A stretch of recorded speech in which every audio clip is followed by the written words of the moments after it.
This happened when I was still in secondary school. A friend of mine, Rachel, and I drove out to a public reservoir outside of Minnesota.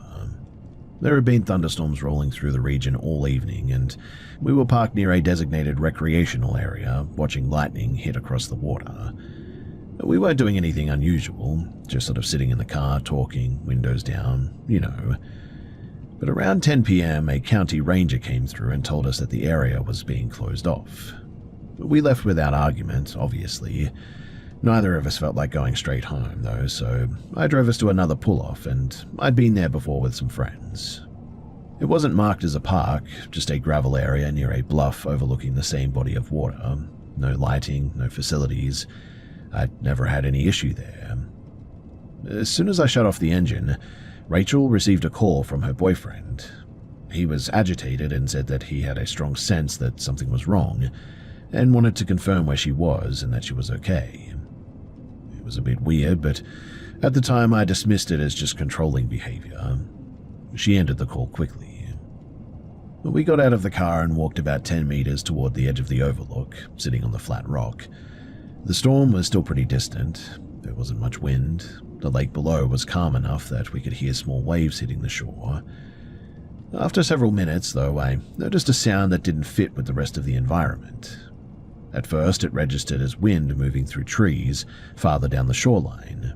Then it became more rhythmic. We stopped talking without sort of acknowledging it directly. It was crying. Not intermittent, but continuous, and a single voice. Given the location, my first assumption was that somebody else was nearby, maybe another group, or maybe somebody dealing with something personal. It was a pretty large area after all, and sound traveled pretty unpredictably across water and rock like this. For a short time, the explanation held. But then, the volume increased. The sound wasn't echoing randomly anymore, and it was closing distance. The cadence changed from quiet sobbing to something strained and uncontrolled, like somebody struggling to breathe between cries. There was no shouting for help, no words, just what I would describe as vocal distress. Rachel shifted closer to me without speaking. We both stayed seated longer than we probably should have, but neither of us wanted to be the first to say what we were thinking. As the sound continued to approach, additional noise layered in, vegetation being pushed aside, uneven footfalls on rock and dirt. Whatever was making the noise seemed to be moving along the shoreline, not toward the road. At that point, I tried to rationalize it as someone intoxicated or emotionally unstable walking through an unsafe area. That explanation, though, really didn't make me feel much better. The sound, it was now close enough that we could tell that it was coming from a single person, likely a woman, moving upright. The crying suddenly escalated sharply, as if the person had suddenly become aware of something. I finally said, as evenly as I could, that we should probably leave. I didn't raise my voice, but immediately after I spoke, the crying spiked into something louder and way more erratic. Branches broke nearby suddenly too, and the movement shifted direction straight toward us. There was no verbal exchange, no call out, just rapid movement closing the distance. We stood and ran, and I don't remember deciding to do it, but we just sort of did. The car, thankfully, was close, but the ground was uneven and loose, and I dropped my keys once and had to grab them again while running. The sound followed, faster now, not speaking and still crying. We got into the car without fully shutting the doors before I started driving. I didn't check the mirrors, and I didn't look back. I drove until the paved road ended and then just kept going, until we finally reached a populated area. Neither of us spoke for several minutes. We just sort of sat there, dumbfounded as to what we had just experienced. Later, we tried to break down what could have explained something like that. Someone in crisis? Someone under the influence? Someone intentionally trying to scare us away? But none of those explanations really accounted for what we experienced. We never went back there at night, and I personally avoided the area entirely unless it was daytime and busy. What bothers me most isn't that I don't know what it is. It's more that if we had stayed silent and just a few seconds longer, I really don't know whether it would have approached anyway or how close it already was when we finally reacted. And so if we had stayed any longer, would we even be here to tell this? That uncertainty, it sits in my stomach like a rock.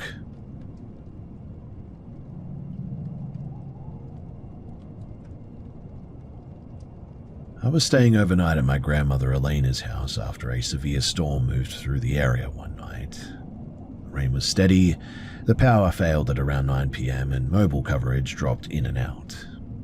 There was nothing unusual about the situation, but the conditions limited distraction for sure. We were sitting in the kitchen with battery lamps, waiting for the electricity to return. Elena began talking about local customs that she grew up with. She was careful to describe them as rules people followed, not as supernatural facts. And what stood out was that each belief was paired with a behavior that discouraged exposure, isolation, or risk. One example concerned hair. She said that women were expected to keep their hair tied after dark, especially when leaving the house. When I asked why, she said that loose hair was considered a signal that drew unwanted attention.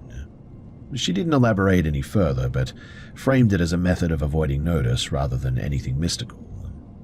She then described an incident involving her cousin, Anna, in the early 1970s. Anna was a teenager tasked with collecting water from a hand pump located, just outside of the residential area of where she lived.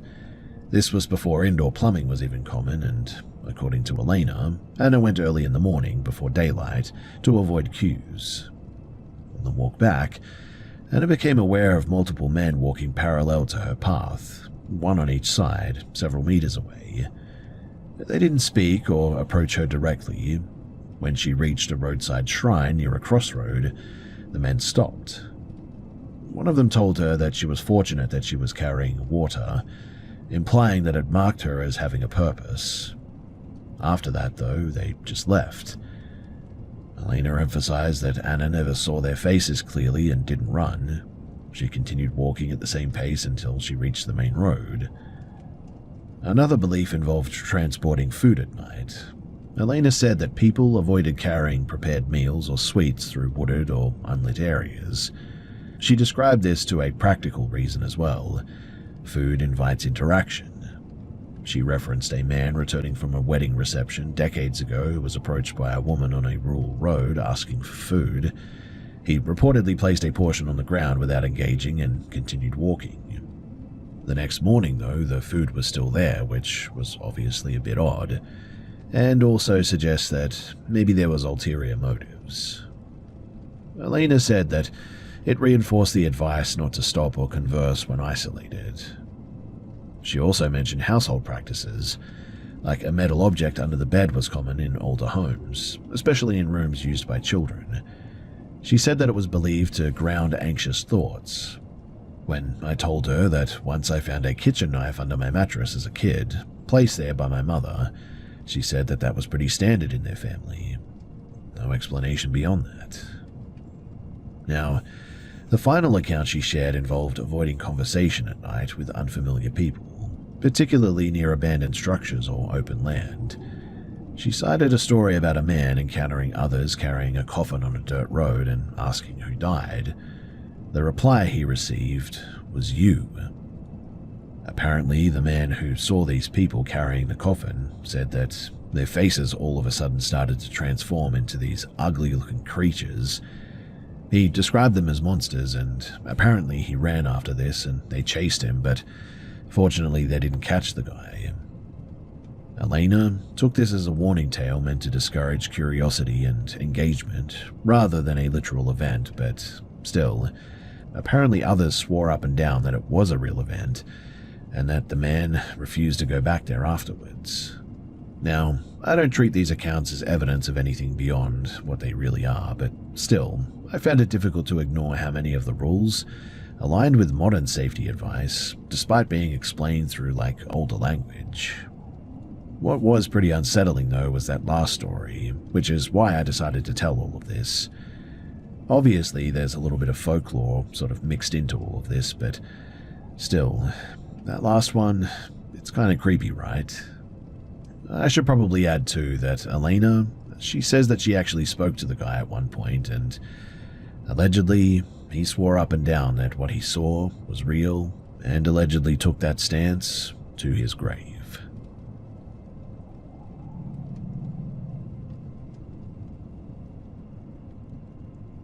This is something that actually occurred to me, and it changed how I interpret certain events, even though I still consider myself somewhat of a skeptic. So in 2024, my family took a trip to South Korea. We spent time in Seoul, Busan, and then a few days in Jeonju. The trip was normal as well until one night, after dinner and a late visit to a small live music venue, we left the venue at around 11:15 p.m. The streets were quiet and the area was mostly empty because it was late. We were walking back toward our guest house along a narrow sidewalk that ran beside a canal. The path was lit by streetlights, but the light was uneven and the shadows were pretty strong. I would say about 100 meters ahead, there was another person on the sidewalk. It was a woman pulling a small suitcase, and she looked older, and her clothing appeared outdated. Plain layers, a long skirt, and a wide-brimmed hat. But what caught my attention was her posture. Her head was sort of angled straight down as if she was looking at the ground the entire time. She was walking slowly, and the suitcase made a distinct scraping sound against the concrete. My sister and I noticed her at the same time. We didn't speak about it out loud, but we both felt sort of unsettled by her. We kept our pace steady and passed her without making eye contact. But once we were past her, the sound of the suitcase scraping against the ground continued for a moment before fading. We then got into a taxi to return to the guest house, and during the ride I looked out the window to check if the woman was still on the sidewalk, but instead, I saw her standing among a group of people near a bus stop. She was in the middle of the crowd, and nobody appeared to notice her presence. Also, her posture had changed completely. Her head was tilted back and her face was visible now. And all I can say is that it looked unnaturally pale and rigid, like the skin had lost all of its tone. Her expression was blank and her eyes seemed open but sort of unseeing, if that makes sense. The crowd around her kept moving as if she wasn't even there. There was no reaction from anyone, in fact. And that's what made this whole thing worse. If she had been a normal person, someone would have looked at her or at least reacted at her posture, but nobody did. I didn't mention it to my family at the time because it felt like a detail that would sound irrational if I said it out loud, but that image, it always stayed with me. The next day, I went through the photos from that night to see if I had accidentally captured her at any point. There was no sign of her in any of the pictures, unfortunately. And look, I still don't believe in ghosts in a literal sense. I think that there's an explanation for strange sightings, and I generally dismiss paranormal claims. But this incident is one of the few things that I just cannot rationally explain away. It was too specific, too consistent, and too clearly observed to be a simple misperception. Even now when I think back about it, I still feel the same discomfort that I felt that night. I don't know what it was, but I know that it was real enough to affect me, and it's something that I just cannot shake.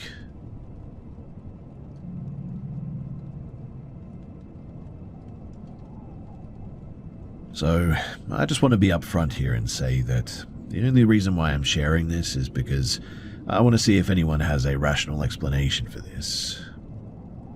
So my family does not buy into paranormal claims, like, at all.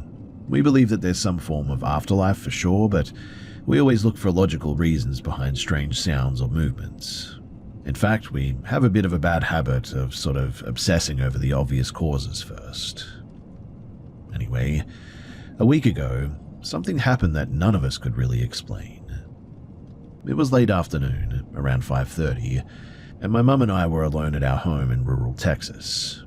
We were in the living room with our German Shepherd, while our cat was in the hallway.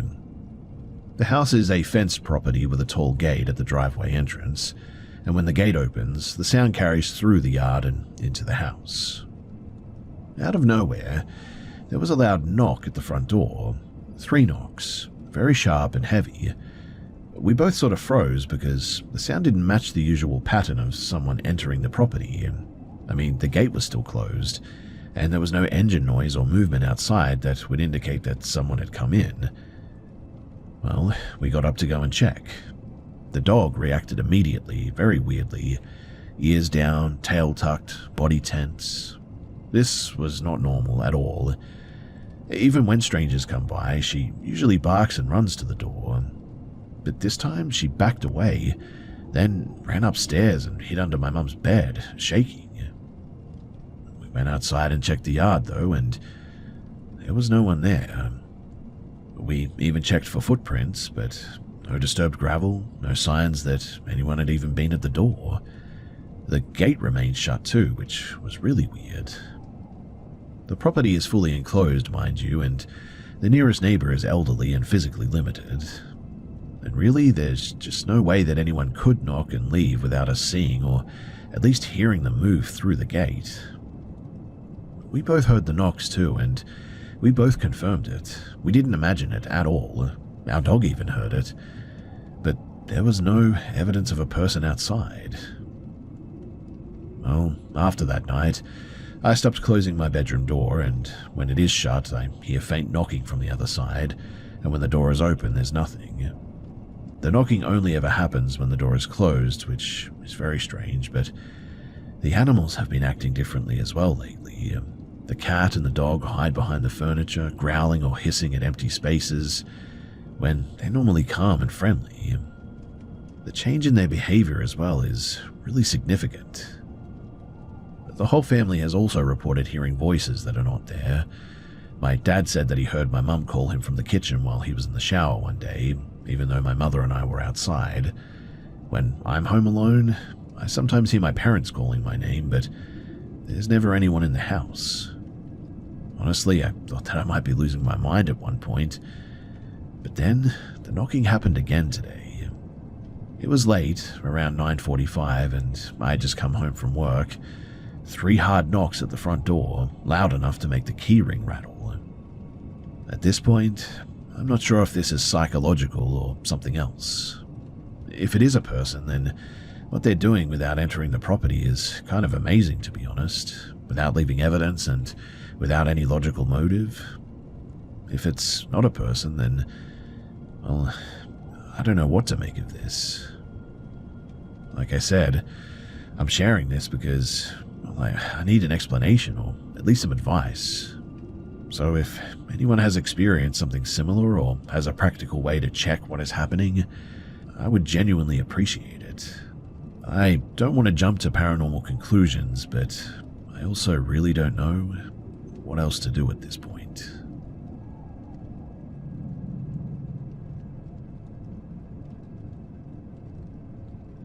I'm 24 now, and I've lived in the same house since I was 11. My parents and I moved in with my grandparents at that time, and for several years my aunt and cousin also lived with us, and now it's just me, my parents, and my brother. The house is large, old, and has a lot of dark corners. I've always been sensitive to negative energy as well, and as a teenager I often felt like the house had a very heavy atmosphere. I avoided walking around at night unless I absolutely had to, and when I did have to leave my room, usually to get water from the kitchen, I saw a figure on multiple occasions. It was tall, dark, and human-shaped. I could tell that it was a man in old clothing, a long coat, a hat, and a rigid posture. He stood in the living room, motionless, and never moved toward me. I assumed it was my imagination, and so, in the end, I just sort of ignored it. One night, though, I was ironing clothes in the storage room that we used as a laundry and ironing space.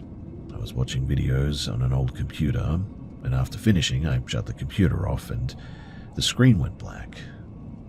That's when I saw my reflection, and also the man was standing directly behind me in the reflection. This was the first time that I'd ever seen him so close. I felt immediate panic and left the room quickly. and after that, I avoided being alone in that space. There was another incident too later where I experienced sleep paralysis and I saw him standing at the foot of my bed. I don't remember the details, but I do remember my dad saying that I came into their room crying and told them about it. That's the only reason that I really know that it happened. I told my grandmother about the figure at some point as well, and she said that it was her father watching over the house. I didn't question it then, but it didn't feel like a protective presence, like at all. Anyway, years passed and eventually I stopped seeing him. I stopped thinking about it as well, until a few months ago when my cousin, my brother, and I were having dinner and sort of reminiscing about our childhood. When out of nowhere, my cousin asked if we had ever seen a man in a hat in the house as teenagers. My reaction was immediate and intense. I asked if he was serious, and my cousin confirmed it, and my brother, who is usually the most rational person that I know, looked visibly unsettled because he realized that he wasn't the only one who had seen the figure.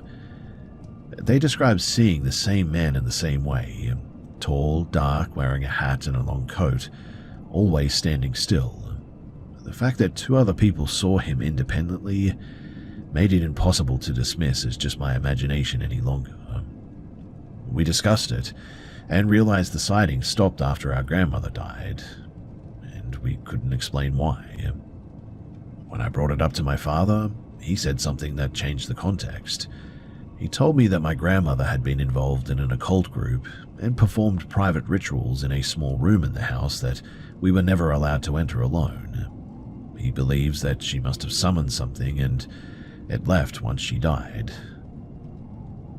Obviously, I don't know if the explanation is accurate, but it certainly does fit the timeline. The sighting started when she was active in the house and ended after she was gone. Today, the house feels pretty different. The heaviness is certainly gone, and we still experience odd events occasionally, but they're way less intense. For example, we sometimes hear or see children moving around the dining room, and they appear to be harmless, and I also feel my grandfather's presence more often. I don't feel threatened by anything, and my mother recently saw a man that she identified as my grandfather in the kitchen, and that felt reassuring, I guess. The only remaining concern is the possibility that the entity was not simply a watcher, but something that was connected to the rituals. I don't know if it's gone or just dormant, and I don't know whether the house is safe or not. I would like to know what steps to take to verify what's happening and how to protect the household, so if you have any thoughts or any suggestions, then I would love to hear them.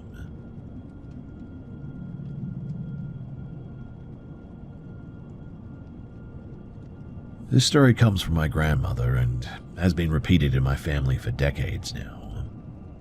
She was in her early 30s and living in a small rural community in northern Romania. She had 2 young children at the time, and one late afternoon in late autumn of 1969, she was returning from the fields with a horse-drawn cart. The children were pretty tired, so she chose a shortcut that ran along the edge of the village cemetery. The shortcut was known locally as the Old Lane, and people generally avoided it after dark. It was already dusk when they approached the cemetery boundary. The horse was normal and calm, but it suddenly stopped and refused to move. My grandmother tried to pull the reins, and she shouted and urged the horse to move forward, but the animal didn't respond. It was also sweating heavily, and its breathing was shallow and quick, as if it was resisting something. The horse's legs were planted, and it just wouldn't budge, either forward or backward. My grandmother began to pray aloud using phrases that she knew by heart. She didn't stop to analyze the situation, and she simply continued until the horse reacted. After a minute or two, the horse abruptly pulled forward and broke into a run. The cart moved at a pace far beyond normal, as if the horse was trying to escape from something directly behind them. The children, they started crying, and one of them, the younger child, began pointing over her shoulder and screaming. My grandmother turned around and saw a figure standing near the cemetery fence.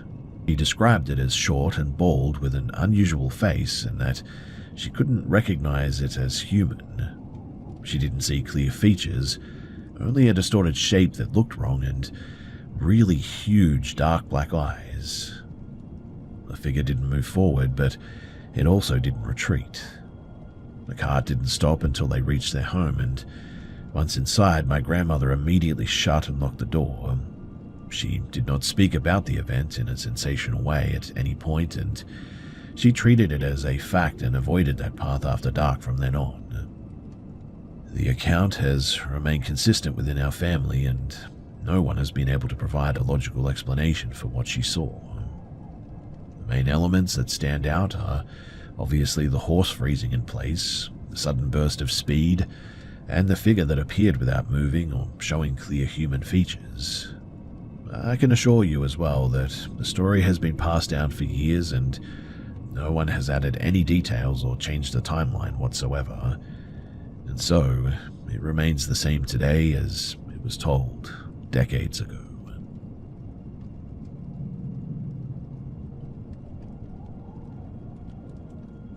This occurred in New Mexico in 2014, along a canyon trail. My friend and I were in our early 20s and had planned a weekend of drinking and some camping. We had a basic campsite set up in a designated area near a river. We were loud, careless, and not thinking about the rules or the environment. A couple of other campers, they warned us about leaving our trash or damaging trees because the area was considered sensitive by the local communities there, and we ignored the advice, and at one point, my friend started striking a small juniper with a hatchet for no reason, cutting into the bark until a chunk came off. Well, later that night after we were drunk and trying to sleep, that's when the incident began. At first, it was a feeling of pressure outside the tent, like somebody was standing close to us. Then we noticed movement along the tent wall. It looked like shadows, but the light in the campsite wasn't strong enough to cast them. The air outside felt colder and denser all of a sudden. The shapes were small, maybe around 2 to 3 feet tall, and they moved in a pattern around the tent. They also didn't walk normally. They moved in a sort of synchronized fashion, a bobbing motion, as if their bodies were dipping and rising with each step. Their silhouettes appeared as if covered in thick, rough material, like unkempt hair or maybe fur or something. They formed a tight circle and kept moving in a loop.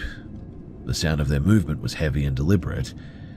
We could hear something like a chant, low and repetitive, but we couldn't make out any of the words. Then the contact started. The tent fabric was pushed hard enough that it dented inward and hit my friend's head. It wasn't a light touch either. It felt like something solid pressing in. When we unzipped the tent to confront them, there was now nothing there. The surrounding campsite was empty, and the only thing that moved was the wind in the trees. But each time we zipped the tent back up, the shapes returned, continuing their circle. The movement resumed and the chanting started again. It repeated this pattern for at least 30 minutes as well. One of the figures seemed to carry a long stick or something. The silhouette also suggested a necklace or a collar made of something irregular, possibly bone or stone or something, I would guess.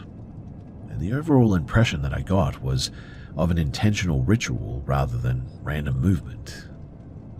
We didn't see anything aggressive beyond the poking, but the fact that the tent was being physically pressed, and the pattern kept repeating with no visible source when we opened the tent, made it feel like we were hallucinating or something.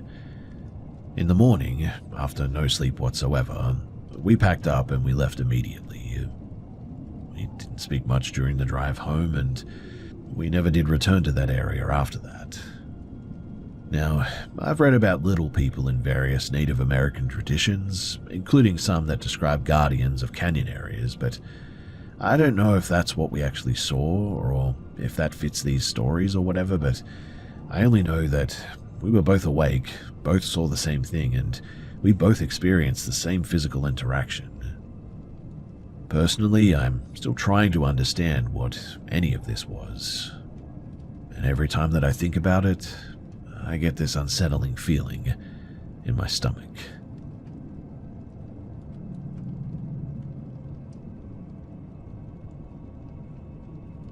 I enrolled in this institute in late August of 2021, shortly after turning 19.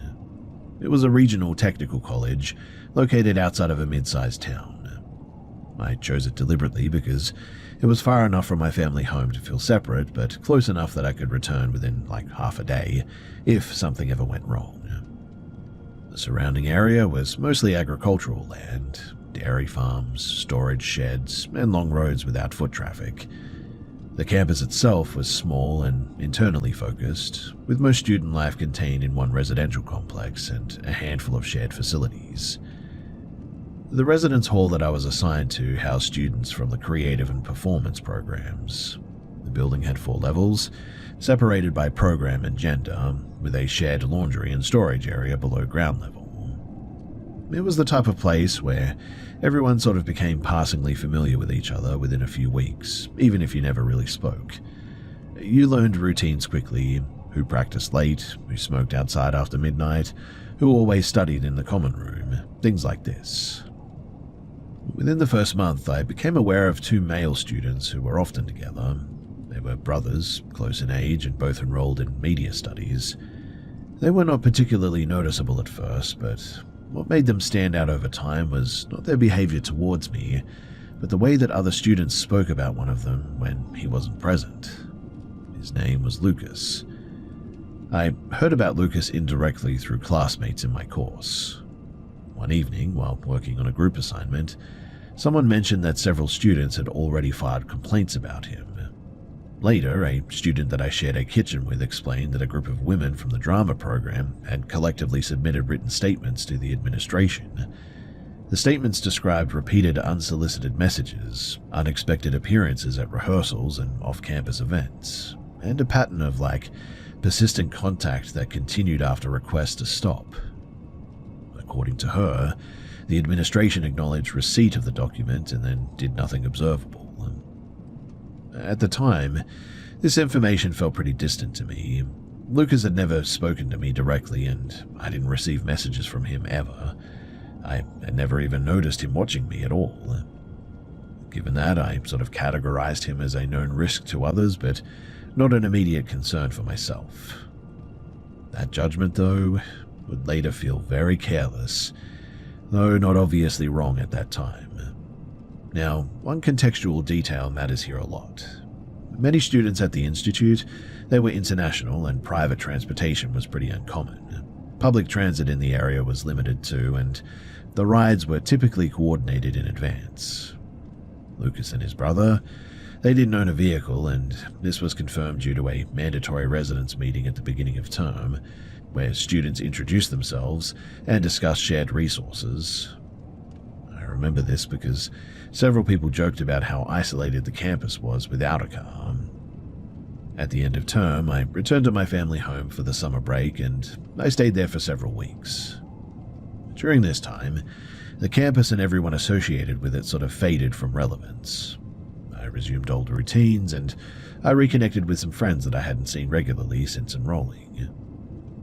One evening in early January of 2022, I met a childhood friend for dinner at some point. We chose a small restaurant in town that locals favored largely because there were few alternatives, and it wasn't really a place that people passed through casually. You either lived nearby or had reason to be there. We had both been seated there for about 15 minutes when I noticed someone across the room who did not fit into the usual local pattern here.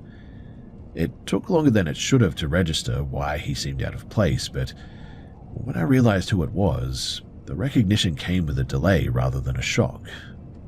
Lucas was sitting alone at a table near the wall. He was facing in my direction, and I cannot say with certainty how long he had been looking at me for, but when our eyes met, he certainly didn't look away. I informed my friend quietly, and she looked over and confirmed that she recognized him from a photo that I had previously shown her. At the time, neither of us reacted outwardly. There was no interaction, in fact. He didn't approach, he didn't signal or gesture. The lack of action is what made it difficult to interpret in the moment, really. It was only after we left that the logistical implications became pretty apparent. The town that I was in was not a direct transit line from campus. Reaching it without a car required multiple connections and advanced planning. Lucas had no social ties in the area as far as I knew. His brother was not with him too, and there were larger towns significantly closer to the campus where students typically traveled during the breaks, that is. In other words, there was no obvious reason for him to be where he was at that time, unless it was intentional. I didn't report the encounter. I couldn't articulate a violation that had occurred. Nothing he did crossed a clear boundary in that moment. But still, the event disrupted my assumptions about distance and anonymity for sure. I had believed that leaving campus meant leaving its risks behind, but that belief was no longer tenable. When the new term began, I learned that Lucas and his brother were no longer enrolled as well. No announcement was made, no explanation was offered. Students speculated quietly, but nothing was really ever confirmed. I never saw either of them again, in fact. I completed my program in mid-2024, and eventually I left the area entirely. And it was soon after I left that I eventually found out what happened there. So apparently Lucas and his brother, they had sexually assaulted one of the girls there. And according to what I heard, they also tried to kill her, but she narrowly escaped, and apparently now they're in prison. Which sort of begs the question, right? Why was Lucas in my town, watching me from that table, where really he shouldn't have been there?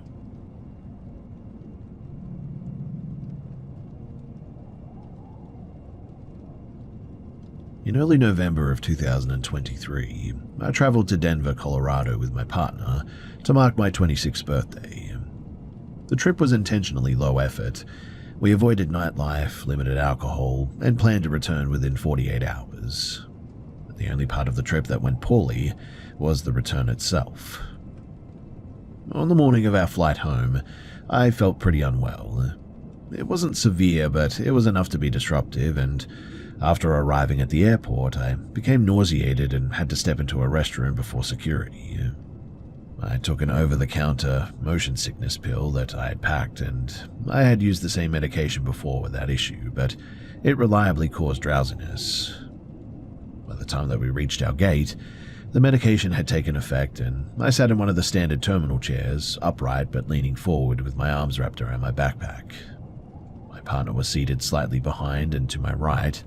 The gate area was moderately crowded, with people moving continuously through the seating rows. I sort of drifted in and out of light sleep, and I was aware of the surrounding noises, but not actively tracking it. At one point, I registered my partner laughing under their breath, and I assumed it was related to something on their phone, or maybe a passing interaction nearby, and didn't react. When I woke more fully several minutes later, the nausea had subsided a bit, and as we waited to board, I asked what had prompted the laughter earlier. The response was delayed, which, in retrospect, should have been notable, but my partner explained that while I was asleep, a woman had stopped directly in front of me. According to them, she appeared to be in her late 60s or early 70s. She was not carrying luggage, food, or a phone. She didn't appear confused or lost. She simply stopped walking. The woman leaned forward slightly and looked at my face. She didn't touch me. She didn't speak. She didn't acknowledge my partner, despite them being clearly visible. The staring continued long enough that it drew attention from another passenger seated nearby, a woman approximately our age, who made eye contact with my partner in apparent confusion. My partner said the woman's expression didn't change. There was no sign of distress, recognition, or curiosity, just sort of sustained attention. After several seconds, she briefly glanced at my partner, returned to gaze at me, and then walked away without explanation. I asked how long the interaction lasted, and my partner estimated between 10 and 15 seconds. Certainly long enough to feel inappropriate, but not long enough to justify intervention without escalating the situation further. At the time, I dismissed it as a sort of benign oddity. Airports create unusual conditions, right? People misidentify strangers. Fatigue and age-related issues exist, and none of those explanations are implausible on their own.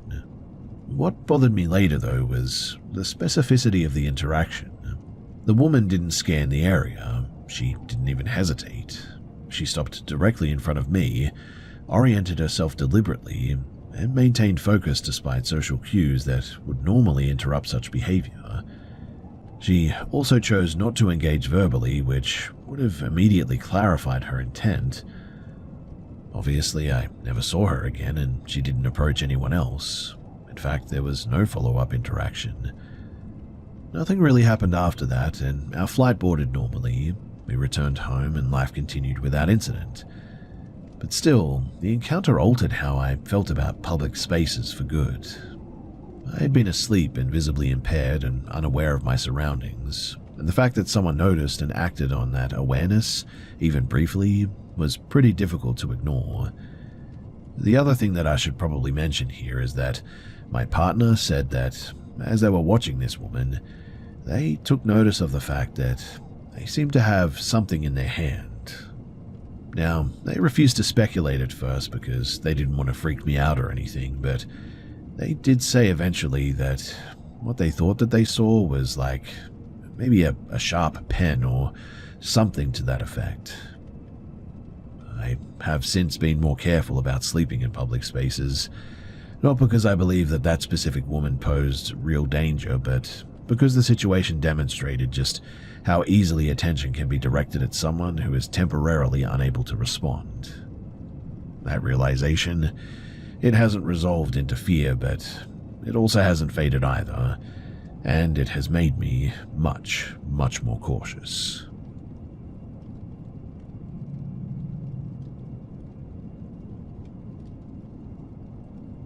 Before I share this, I just want to say that this situation, it didn't begin with anything that seemed risky.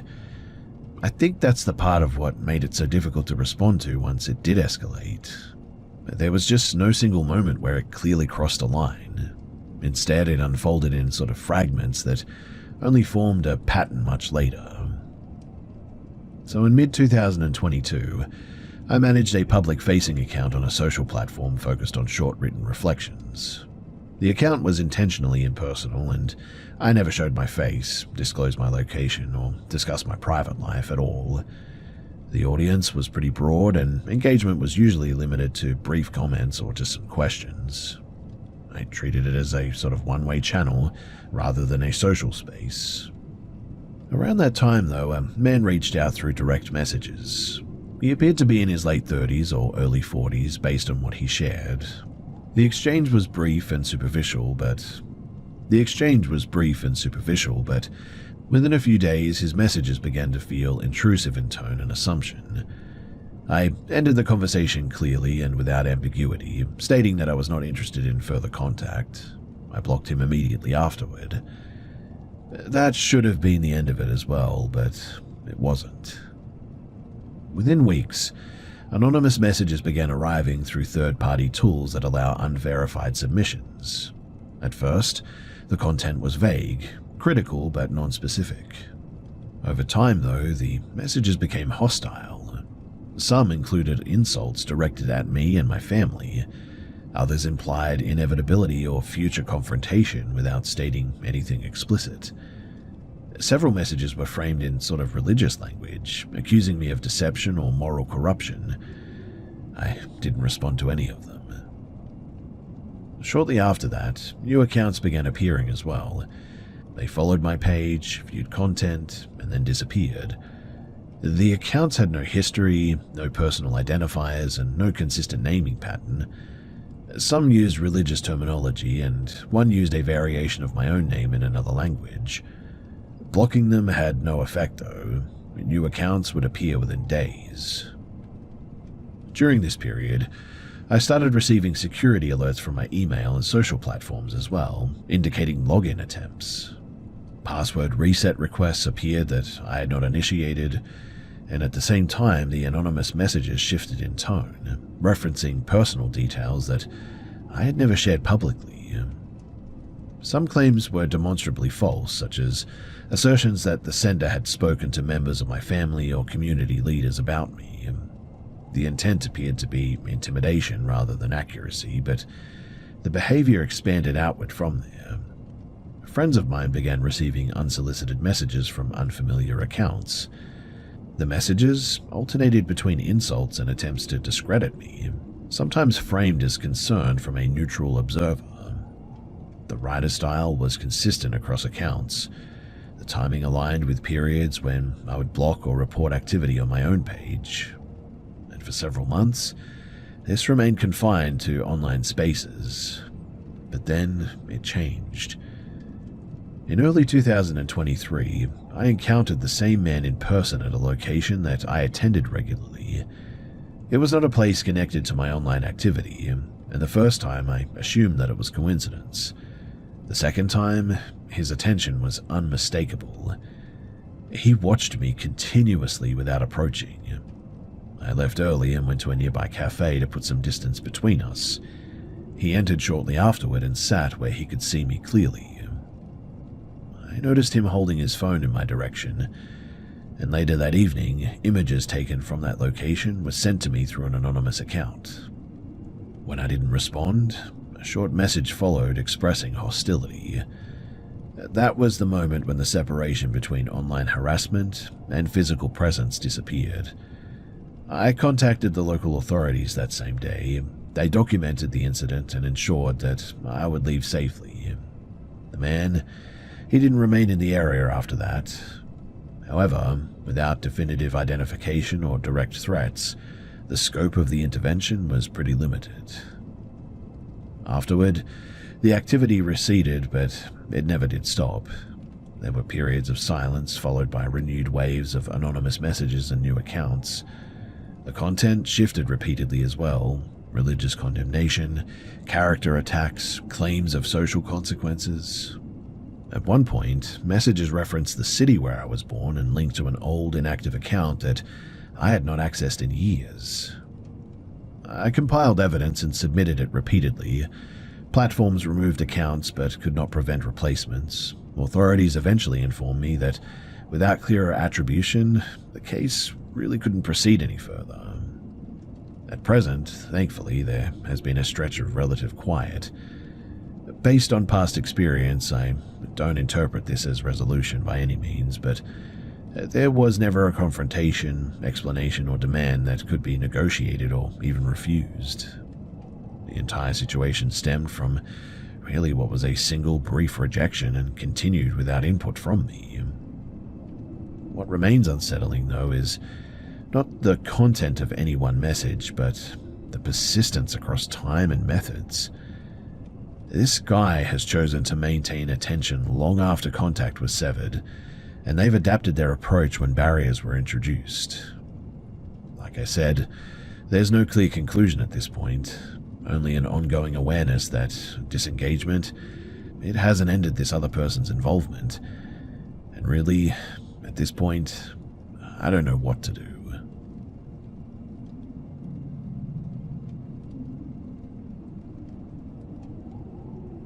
This happened about a year ago in a ground-level unit on a residential complex. The building was arranged horizontally rather than vertically, if that makes sense, with a single corridor of apartments that shared exterior access. Several of the units are short-term rentals, while others are permanent residents. My partner and I, we lived at the far end of the building. There was no unit directly beside ours on one side, and the nearest neighbor apartment is above us. We had returned the previous evening from a week-long trip as well. The apartment was not settled back into order at that stage, and an open suitcase was still on the bedroom floor. Clothing and shoes were spread across the room, and the items that we had brought back were left out on visible surfaces. What I'm getting at is that the space didn't resemble a vacant or temporary rental by any means. It was clearly occupied. Now, at about 8:40 in the morning, I became aware of the bedroom door opening. The sound itself was minimal, but enough to break my sleep, and when I opened my eyes, the door was no longer fully closed.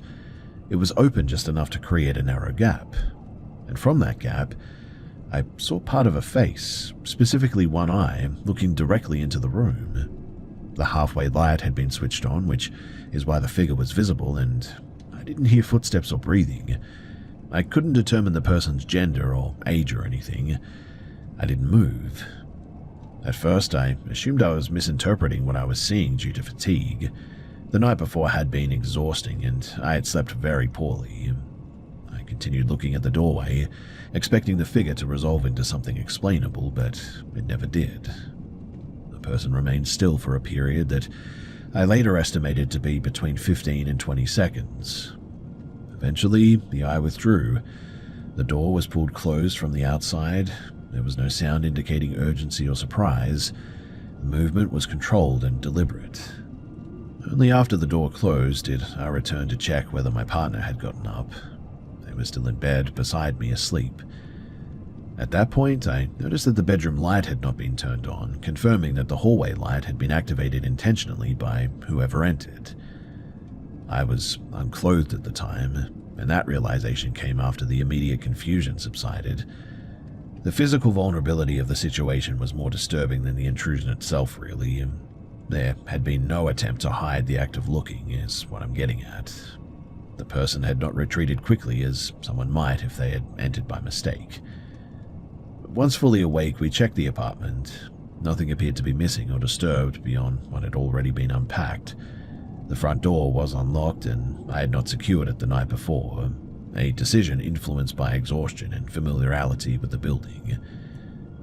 Later that morning, I contacted the property management office. I asked whether anyone had accessed our unit and whether security footage could be reviewed. I was told that the hallway cameras were not operational any longer, and I was also informed that no maintenance workers were scheduled for that day in any unit. The manager said that she would check whether nearby short-term rentals were occupied, but could not provide immediate answers. No follow-up explanation was offered, and no record of entry was ever found. Without footage, there was no way to determine whether the person was a guest from another unit, a staff member acting without authorization, or someone who really should not have been in the building at all. What remains unsettling the most, though, is not the possibility of a mistake, but the behavior itself. If the person believed that they had entered the wrong apartment, like I said, there would have been multiple cues that should have prompted immediate withdrawal.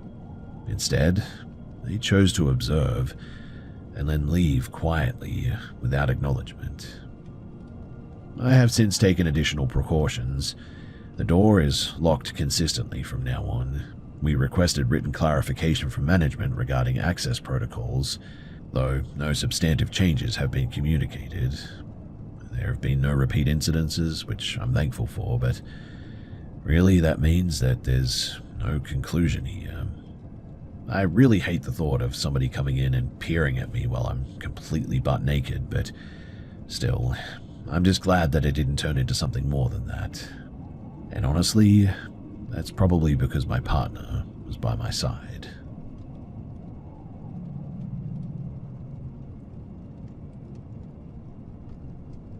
I was 11 years old when this happened, and my parents had already been separated for several years at this stage, and my sibling and I, we were staying at my father's rental unit as a part of our scheduled custody arrangement. The apartment was in a complex on the outskirts of Bakersfield, California, an area with a bit of a reputation for frequent police activity at the time and high tenant turnover as well.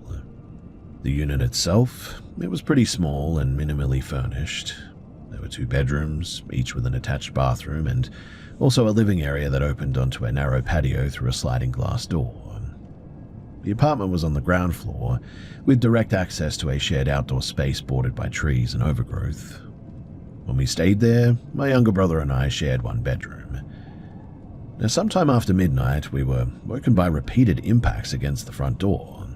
The force was enough to carry through the apartment, and my father got out of bed immediately and moved toward the entryway. He didn't open the door. Instead, he checked the peephole and then spoke through the closed door. The man outside was asking for someone who didn't live there. According to what my father said later, the name that he used belonged to a former tenant. My father told him plainly that he had the wrong address and that children were inside. The response was more shouting and continued pounding. At that point, my brother and I were fully awake. My father came into our room and instructed us to follow him without explanation. He moved us into his bedroom and then into the connected bathroom. He locked both doors, and I remember him taking a golf club from the closet before closing himself into the bedroom side of the space. From the bathroom, we could still hear the noise. The man had moved from the front door to the back of the apartment now, which meant that he had successfully broken open the door. The sound shifted from solid impacts against wood to sharper blows against glass now. My father called the cops and the apartment management at the same time. My brother was crying uncontrollably, and I was quiet, not because I was calm, but because I was trying to understand what was going on. We heard the glass door break. The sound was unmistakable. There were no footsteps inside the apartment afterward, which was really confusing to me at the time. We remained in the bathroom until the police arrived, and when the officers entered, they announced themselves repeatedly before my father unlocked the doors. It was close to 3 a.m. by then, and my mother had already been contacted and arrived shortly afterward to take us home. The man who had broken in was gone.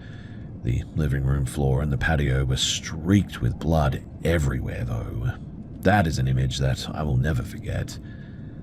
Later, we were told that the man had forced his way through the sliding door, and he had cut his wrist really badly, apparently, enough to cause significant bleeding. Instead of entering further, he fled toward the wooded area behind the complex. Police tracked him by following the blood trail and found him a short distance away. He was taken into custody, and he was treated by paramedics. We were never told what charges were filed or what ultimately happened to this guy, too. In the years since then, the event has sort of settled in my mind, less vivid than it was at the time, but certainly more persistent. I replay the scene often in my head. It's the escalation and the containment and the waiting that always makes my skin crawl. I'm also sensitive to sounds at night now and to doors that feel insufficiently secure. I also sometimes continue to experience nightmares involving that forced entry night, regardless of where I'm living.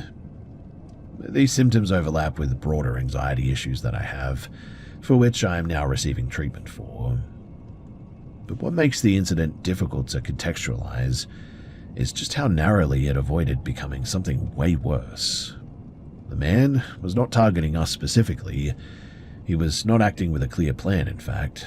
The violence was really chaotic and sort of misdirected, and that randomness is part of what really makes me feel uncomfortable about the whole thing. Years later, too, long after my father had moved away, the same apartment complex made local news for a series of break-ins involving a man entering occupied units at night and climbing into bed with residents, apparently. The incidents continued for months before an arrest was made, and that despite surveillance footage. I don't connect these events directly, but still, the knowledge that such behavior could occur repeatedly in the same environment reinforces a basic conclusion that I reached pretty early on in my childhood even. Safety in familiar places often depends on conditions outside of one's control. And that understanding, it has never fully faded for me.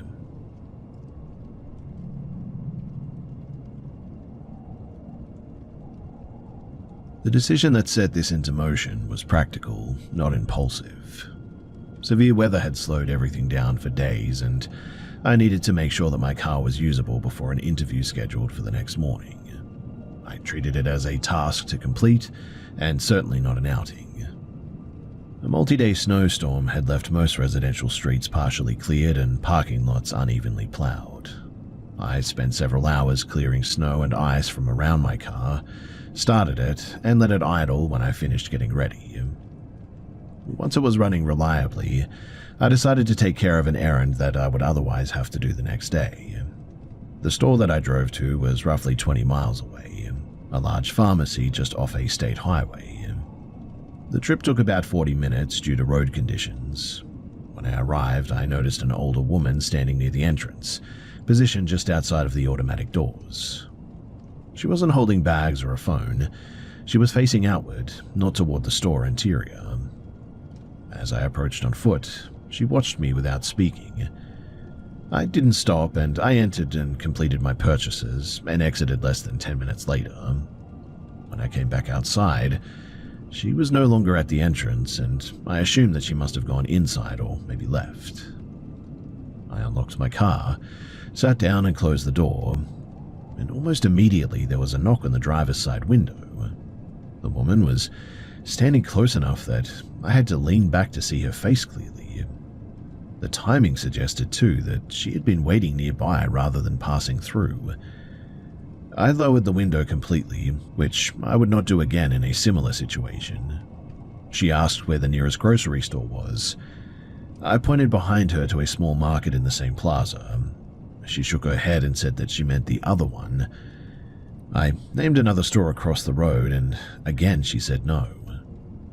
When I mentioned the larger supermarket chain in the area, she confirmed that that was the one that she meant, and asked if I could take her there. She said that she had been trying to call her daughter without success, and that the store that she named was not nearby. It would have required getting back on the highway and driving several more miles. I asked how she had arrived at the pharmacy, and she said that she had walked. I asked from where, and she named a residential area that would have required a long walk in freezing conditions, across roads without sidewalks too. The explanation really didn't seem to add up with the weather, her age, or her apparent physical condition. So I suggested calling a rideshare or maybe a taxi. She rejected both options, saying that they were unreliable and slow. She repeated that the store was just down the road and asked again for a ride. Her tone shifted though from neutral to insistent. She did not raise her voice, but she did not acknowledge my refusal as final either. Throughout this exchange, she didn't look around or attempt to engage anybody else. Several people passed within a short distance, in fact, and she remained completely focused on me and my vehicle. I told her in the end that I couldn't help her and that I needed to leave. She continued speaking for several seconds after that, repeating her request and offering additional explanations that didn't seem to clarify anything, and eventually she stepped back from the car.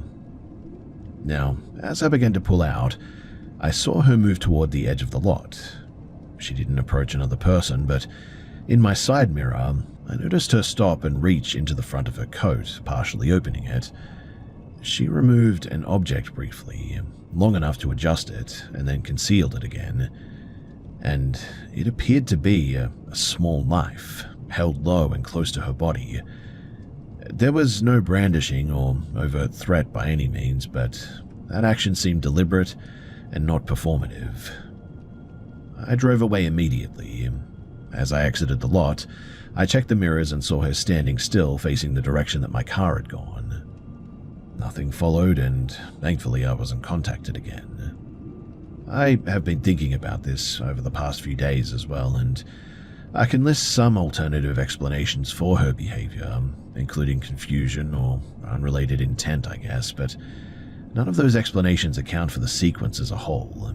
The waiting, the insistence on entering my car, the refusal of safer alternatives, and the concealed object revealed only after I declined. I'm 30 years old, and I'm frequently mistaken for being younger. That fact matters too, because it likely influenced how I was perceived in that interaction. Thankfully, the incident ended without escalation, which I was very thankful for. And also, I have been past that pharmacy a few times, and thankfully I have not seen her again. And I really hope that it stays that way.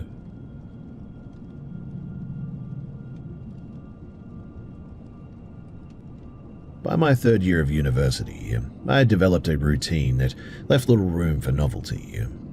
Classes, practice, and part-time work filled most of my time, and the campus itself, well, it felt pretty predictable.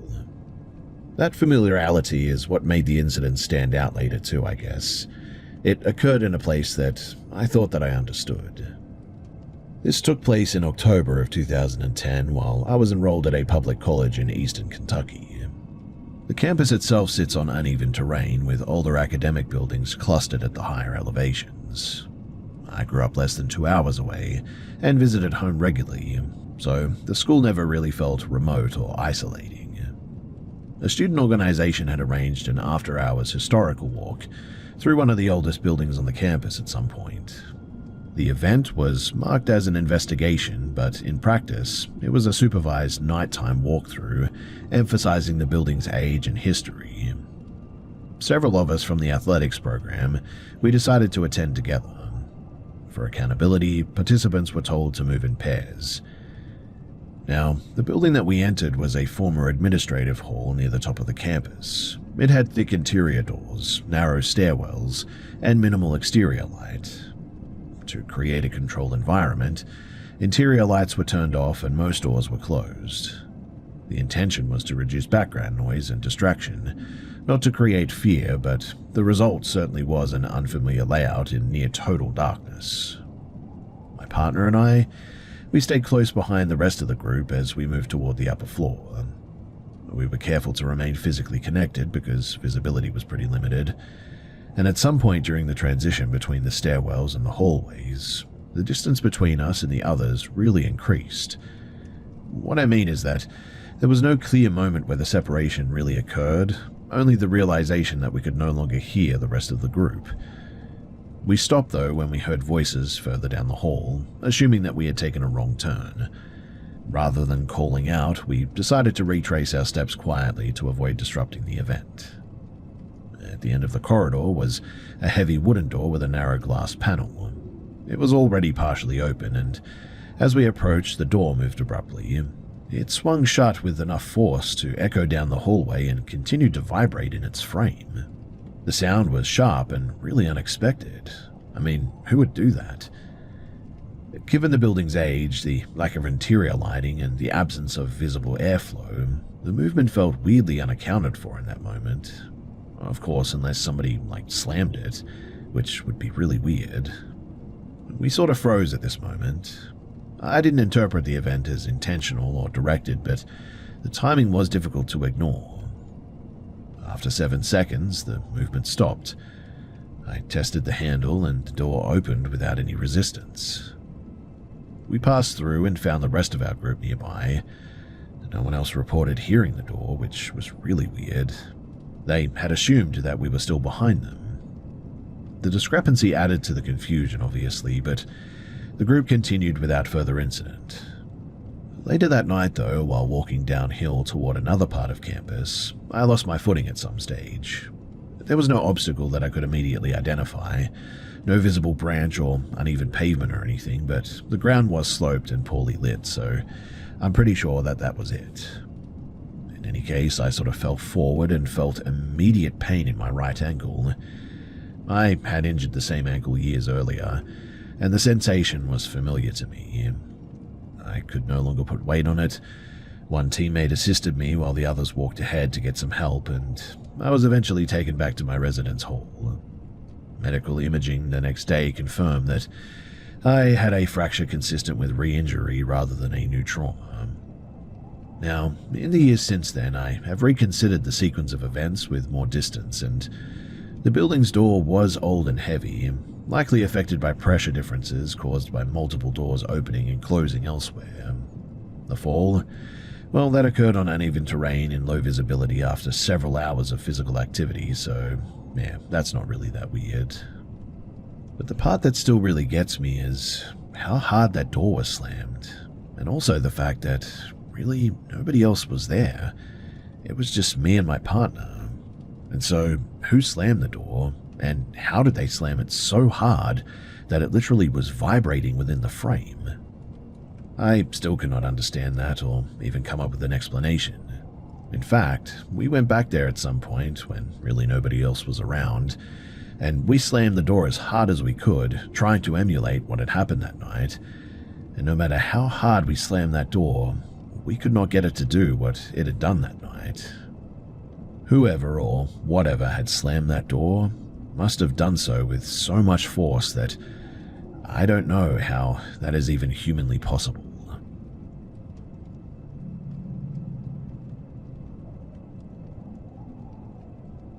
I took a job in late 1991, not long after moving. I was 21 at the time and needed some steady work more than anything else. The position was clerical, attached to a large retail building, one of those sort of 19th century department stores that had been renovated in sections but never fully modernized. The facade was preserved heritage stone, the interior a mix of new wiring and very old structural choices that really no one had quite resolved. I rented a small unit though, close enough to walk if I had to. My shifts were mostly daytime, but every so often management asked staff to stay back after closing to process inventory and pricing updates. The work itself was pretty routine, but what stood out almost immediately was where our office was actually placed. The pricing office was not on the main retail floors. It was a converted service room behind the sales levels, accessible by a narrow internal walkway that crossed an open void above the loading area. The room itself barely fit 2 desks, 2 terminals, and a set of industrial label printers, and above us were 2 unused floors that had once been administrative offices, then later storage, and eventually nothing at all. Those levels were officially closed off, though the doors were never locked.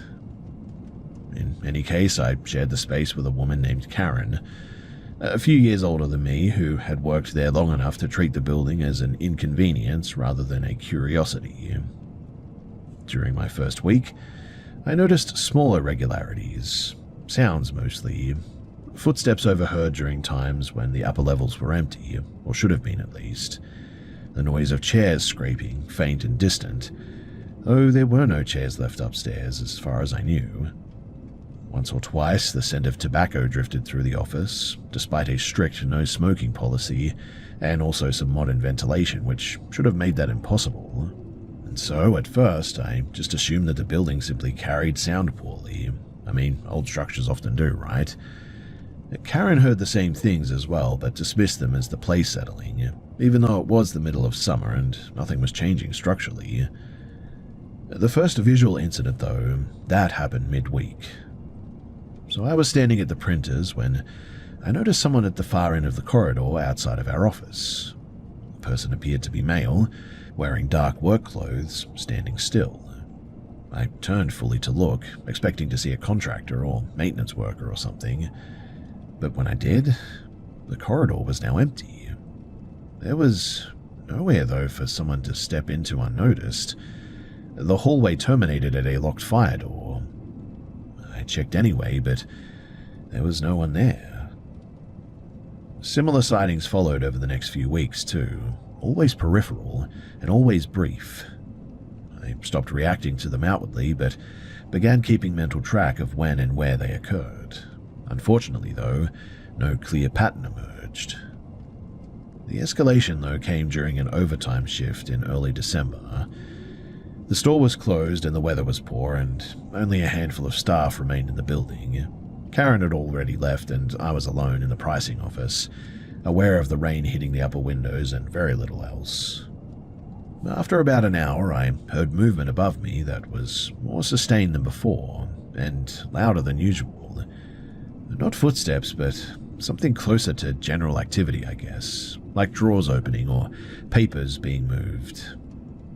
I decided, against my better judgment, to go and check whether someone had accessed the restricted floors. I took a torch from the supply cabinet and used the old service stairs at the back. The stairwell lights didn't activate, and on the first unusual level, the offices were exactly as expected. Striped rooms, dust and disconnected wiring everywhere. As I moved further along, though, I felt an abrupt sense of, what I can only describe as pressure. It left the clear impression that I was somewhere that I shouldn't have been as well. It was similar to walking into a meeting that you weren't invited into, is how I like to describe it, multiplied and really sustained. I backed out of the room, and that's when I noticed a light ahead of me, actual light, not from my torch, but coming from the direction of what had once been a staff function hall. The doors were partially open, and inside, though, the room was empty. No people, no music, just a single maintenance lamp that apparently had been left on, illuminating nothing in particular. It was at that point, too, that the discomfort escalated into something harder to rationalize. The feeling wasn't dramatic, but it was definitely there, and I left immediately. As I reached the bottom of the stairs, I encountered my supervisor, Helen, moving quickly toward the exit. She looked unsettled and asked where I had been. When I told her, she paused and said nothing further until we were outside of the building. We decided to go and get a coffee, and we spoke at a cafe nearby, and she told me that while finishing paperwork, she heard typing and conversation echoing throughout the corridors, distinct enough to recognize speech patterns but not words. She also described seeing a woman pass her office door dressed in outdated business attire. Helen had assumed that it was me until she came out and checked and found my office empty. Neither of us said anything about this incident. I mean, there really was no protocol for that kind of thing back then anyway, and no clear benefit in raising it. I continued working there for another 8 months. The disturbances never escalated beyond that night, but they also never really fully stopped either. The sounds continued. The brief sightings continued. No explanation was offered, formal or informal. Years later, though, I learned that several employees had died on that site over the building's long operational history, mostly industrial accidents from earlier decades. And that information certainly changed the way that I looked at the building. I really don't know what to make of all of this. I did leave the job eventually, and the building is still there, still operating, still largely unchanged above the floors that customers never see. And when I pass it from time to time, I often wonder if whatever was happening in there is still going on.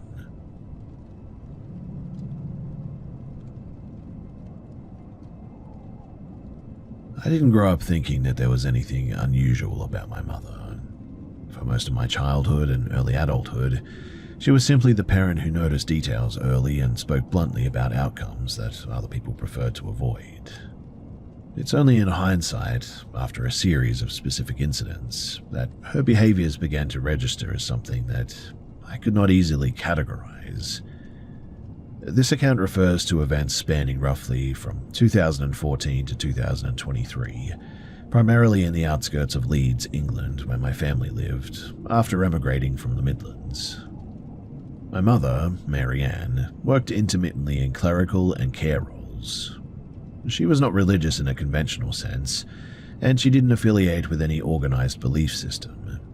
She described herself as practical, though her habits suggested something more rigid than intuition and also a little bit less flexible than superstition, I guess you could say. She had a pattern of making statements about future events in a sort of factual tone, without emphasis. These were never framed as predictions. They just were sort of delivered the way that one might state the weather forecast. Minimal detail, no emotional loading, no follow-up, just that. Over time, though, a number of those statements coincided with real outcomes. When my father died unexpectedly from an undiagnosed aneurysm in 2016, I recalled a comment that she had made weeks earlier about needing to sort paperwork sooner than planned. When pressed later, she denied that it meant anything specific. There were other instances too.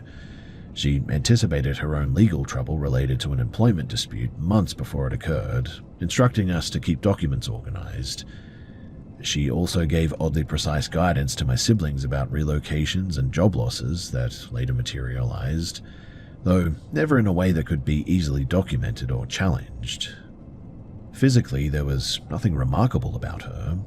She appeared younger than her age, I guess, but that runs in the families. One detail that did stand out, though, was the absence of any clear fingerprints. This became apparent during a passport renewal in 2018, when the scanner repeatedly failed. She explained casually that she had worked with industrial solvents in her 20s and that the skin just never really fully recovered. This explanation was plausible and not verifiable either way, but what unsettled me more than any individual incident was her consistency. She didn't hedge, revise, or dramatize anything, and when she was wrong, which must have happened, she didn't acknowledge it, and no one around her seemed to notice. Although, thinking back on it, I really cannot recall a moment when she was wrong. Anyway, the shift occurred after I moved back into her house, temporarily in early 2022, following a relationship breakdown. Living in close proximity again made patterns harder to ignore. She maintained rigid routines and reacted poorly when they were disrupted. She kept handwritten notes about neighbors, schedules, utility outages, and local emergency sirens. When asked why, she said that it was awful to know what normal looks like. Around this time, I experienced two incidents, though, that I cannot fully contextualize. So the first occurred late one night while I was staying over at my sister's house in Bradford, helping care for her newborn. I woke abruptly and told my sister, without prompting, that she should call one of her friends. I didn't give a reason, and I just went back to sleep, apparently. The following morning, we learned that the friend's father had apparently died overnight. The timing aligned, and the information didn't. I dismissed it as coincidence and stress. The second incident, though, was harder to disregard. In October of the same year, I was outside my flat after midnight, on the phone, when I experienced a sudden sort of physiological response, elevated heart rate, auditory narrowing, heightened attention, and mind you, there was no visible stimulus. There was no argument, no noise, no approaching threat, and I ended the call and just went inside. The next afternoon, emergency services were at the end of the street. A neighbor had been found deceased in his home. The cause was later reported as natural, but I did not feel that I had known anything, but what troubled me was the alignment of bodily responses that I had and obviously what had happened. In fact, I later found out that the timing matched perfectly. Well, I raised these incidents with my mother several days later, and she listened intently without interruption. When I finished, she told me not to talk about it further, especially not out loud. She didn't explain why. She didn't express concern, and she simply advised restraint, as if discussing it might introduce variables that she preferred to control. Since then, I've noticed that she withholds information selectively. She redirects conversations when they approach certain topics, she discourages documentation, and she insists that attention itself can distort outcomes. There's no evidence that she possesses any sort of abnormal ability, but there's also no clean explanation for the accumulation of correlations that she's had over all this time. Nothing conclusive has happened since then. I feel completely normal, and I guess that, more than anything else, this is what keeps the situation in my head. I really don't know what to make of any of this, and so if you guys have any idea as to what I should do or how I should approach this, I would appreciate it. Thanks.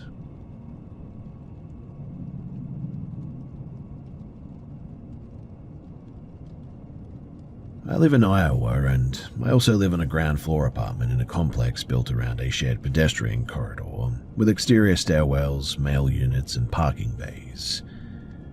The layout matters because sightlines are pretty predictable here. Nothing about the environment is confusing or obstructed. Now, the temperature that night, it was below freezing with steady rain. That combination is uncommon locally and tends to shut things down here. Roads were empty, foot traffic was effectively zero, and I was inside my unit, not tired and not intoxicated or anything, and not even distracted. I'd been awake for several hours and was mentally alert. Because snow had been mentioned in the forecast, I checked outside intermittently. This involves standing a few feet back from the window and pulling the blind aside briefly. I did this multiple times too, without any incident. At about 1 a.m, during one of those checks, I observed movement near the mail area, roughly 20 meters from my window. A person was moving quickly up the short staircase leading to the boxes. The movement was normal enough at first, someone hurrying out of the rain. When my attention shifted fully to that area, the person stopped abruptly on the stairs and rotated their head toward my window. The movement was immediate and precise, not gradual. There was no searching motion. It was a direct alignment. I registered a brief visual detail during that motion. Hair, copper or orange in color, of medium length. That's the only physical feature that I could state with confidence, but after that my visual processing failed in a way that I've never experienced before or since then. I could not resolve a face, clothing, posture, or even a clear outline. The figure remained present in my field of view, that much I'm sure of, occupying space on the stairs, but without any definable features. Mind you, this is not darkness related. The area was illuminated, and surrounding objects, the steps, handrails, wet concrete, mailbox cluster, they were all clearly visible and sharply defined. The figure didn't move during this interval, and I didn't feel frozen or anything, but I also didn't attempt to move. The duration was pretty short. I would say maybe 5 to 10 seconds. There was no sense of panic. The dominant sensation really was just sort of discomfort, mainly because of what I was seeing and because, well, I just couldn't make sense of it. I eventually broke eye contact by stepping away from the window, and I went into the kitchen, and I told somebody else in the apartment that I had seen something outside that didn't sit right. I didn't describe the figure in detail because, at that point, well, really I couldn't. I didn't look back outside that night, and over the following hours I mentally reviewed the scene repeatedly. The distance was reasonable, the angle was direct, the lighting conditions should have allowed for identification. The behavior itself raised questions. There was no apparent reason for someone to be running toward the mailboxes in freezing rain after midnight, nor for them to stop mid-motion and look directly at a residential window without hesitation. There's no additional detail that I've delayed mentioning because of its uncertainty or anything here too. During the initial moment, I may have registered a lower limb positioned in a way that really didn't match a natural stance. I really cannot confirm this though. My confidence level is really at about 50%, and it may have been a reconstruction error rather than my own perception. What concerns me most, though, is not the possibility that I just misidentified something. It's that my sensory processing appeared really impaired at that moment. I could see everything except the subject itself, and that selective failure just doesn't align with stress response, lighting issues, or fatigue or anything. I really don't know what to think of it. The incident was brief, contained, and isolated, and that should make it easy to dismiss, I know that, but instead, the lack of a clear failure point, no obvious reason why my perception broke down like this, has made it really difficult for me. That's really the only reason why I'm sharing this now, because, well, I'd rather forget it because it spooked the heck out of me.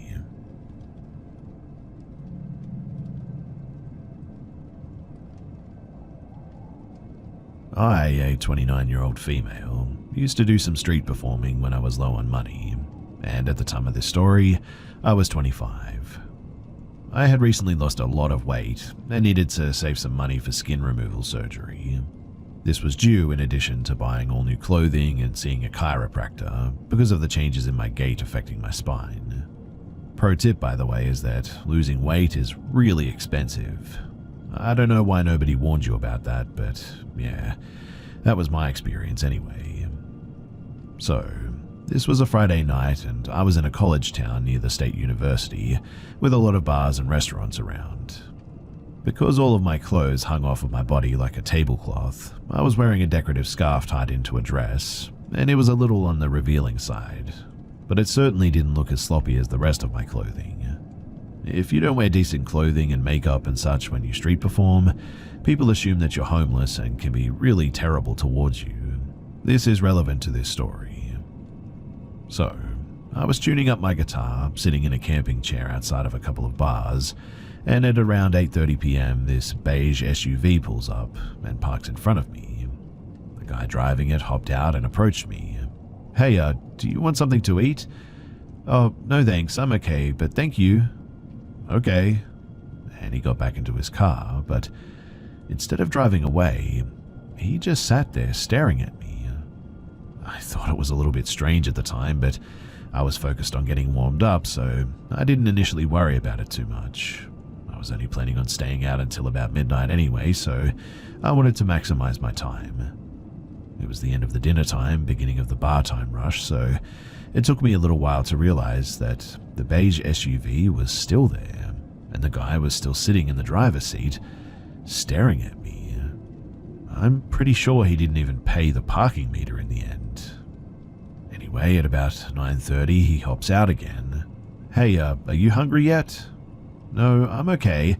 I ate before I came out here." "Come on, I want to give you something, but I don't have any cash. Let me buy you dinner." This does happen. When someone who doesn't carry cash sees a street musician that they like, they will often offer to buy a snack and bring it to you, so I didn't find that too strange. "Okay, sure. If you want to bring me a snack, that's cool." "Okay, come with me." No, I mean, I'm not leaving my spot here. There's a really good restaurant I want to take you to, though, but it's too far to walk. We need to drive there." "Sorry, I'm not really interested in going somewhere. I need to stay here and make some money tonight." "I thought you were hungry, though. Come on, let me buy you dinner." Me, starting to get frustrated. "No, look, I told you I'm not actually that hungry. If you want to tip me with something other than cash, a slice of pizza from the place across the street, or a soda, or a cigarette or something, that I'm fine with, but I'm not leaving this spot, okay?" "No, I'm not going to buy you a slice of pizza. If you want dinner, you need to come with me." At this point, tons of people were walking past us, and I was getting really annoyed at him for keeping me from playing music.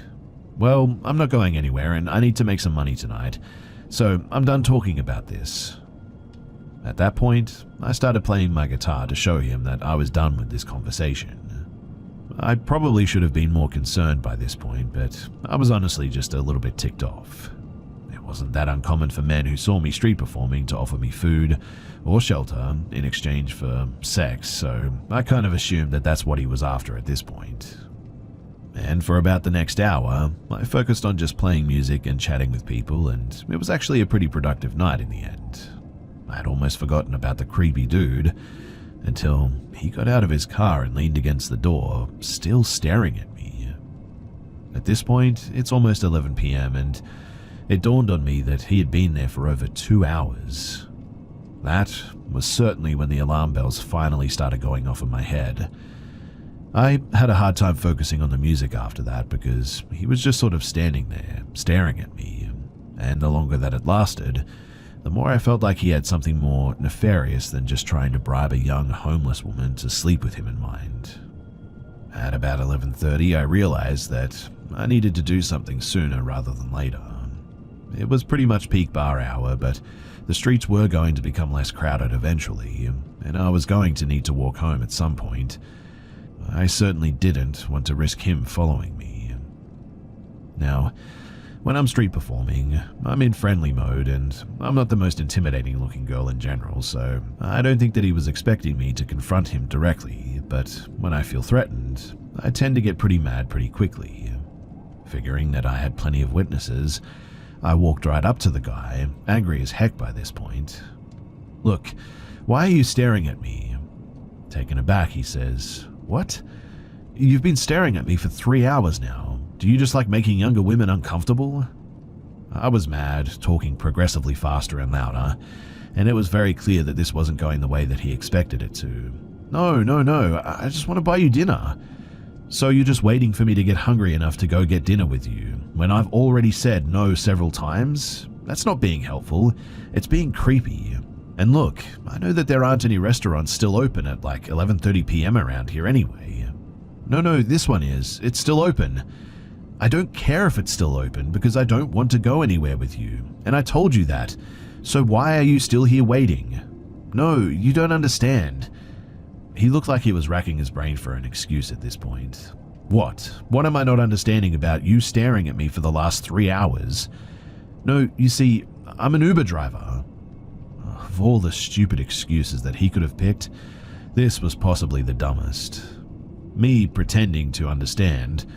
"Oh, okay, I get it. You've been waiting all this time for someone who ordered an Uber." Yeah, that's it." Me dropping the act. "And you were just going to leave them waiting while you took me to a restaurant then?" What happened next freaked me out more than anything else that night. because as soon as I blew a hole through this guy's story, it was suddenly like he took off a mask. His smile disappeared, and his voice was deadly serious as he climbed back into his car and said to me, "Okay, you'll never see my face again." And he drove off, fast. I just stood there in shock. And look, I'd had plenty of creepy encounters while street performing, but not like this one. It was impossible to convince myself that he was going to do anything besides abduct me. I was done after that too. I decided to order an actual Uber home instead of walking, which cost about half of what I'd made in the tips that night. And in the back of that Uber, counting my cash, I realized then that it was time to retire. The small amount of money that I made during the daytime was not worth the effort, and the decent money that I made at night was definitely not worth the risk anymore. I've since moved on to a new side hustle and also developed agoraphobia, diagnosed by the way, because of this and other incidents like it. I hate leaving the house alone, and I order most of my groceries and household supplies through DoorDash now, and I have a job that's only 3 blocks away from my apartment. Still though, on my walks to and from work, I find myself constantly checking my surroundings, using the reflection in the storefront windows to make sure that I'm not being followed. Honestly too, I really hope that this creepy guy in the SUV keeps his promise and that I never see his face again.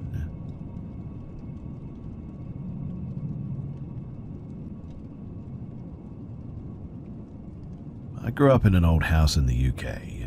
My family home is a 4-story terrace, just over 250 years old, situated on a busy street. It was originally a manor house with lots of land, but was split into 3 terraced homes with more built sort of alongside of it in the late 1890s to early 1900s. There were 2 cellars, basement rooms, 2 living rooms on the ground floor, and the kitchen. The first floor had the bathroom, my parents' bedroom, and my brother's bedroom, and the second floor was my bedroom or living space. Now, I have experiences there from being very young that I may share in the future, but for now I'll focus on some experiences that happened in my family home from me being around 15 to 16 to my early 20s. When I was around 15 to 16, I was up in my bedroom reading. It was a Saturday afternoon, and I lived with my parents, obviously, my younger brother, 2 years younger, and our dog. I had no music on or TV this day, but I could hear general muted traffic noise outside. At some point, I heard someone come in downstairs, the door opening, closing, and keys rattling. My mum shouted hello up to me and told me to come downstairs because they, Mum and Dad, needed to talk to me about something. This was weird, as usually she'd just tell me whatever it was that I needed to know if she was shouting up to me anyway.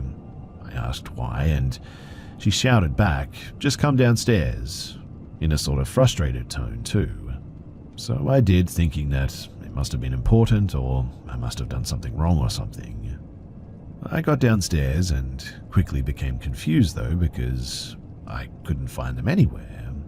I shouted hello in case they'd gone into the cellar. This wouldn't be normal either, but nobody responded and I was confused trying to work out where they might have gone. I thought that I must have been imagining it though and started to walk back upstairs when my brother shouted down from his room asking me what Mum wanted because it was weird that she called me down. I replied to him saying, "Did you hear her too?" Obviously I assumed that he must have, but I was just a bit weirded out because this meant that he'd heard her too, but I was sure that there was nobody there and I was second guessing myself, I guess. But then he didn't respond. So I walked up to his room to talk to him about it. I opened his door and he wasn't there either. It was then that I got this weird chill sensation and goosebumps and started to feel a bit spooked, so I left his room and went back downstairs trying to make sense of what had just happened. Weirdly too, just as I got back downstairs, my mum suddenly walked in with the dog.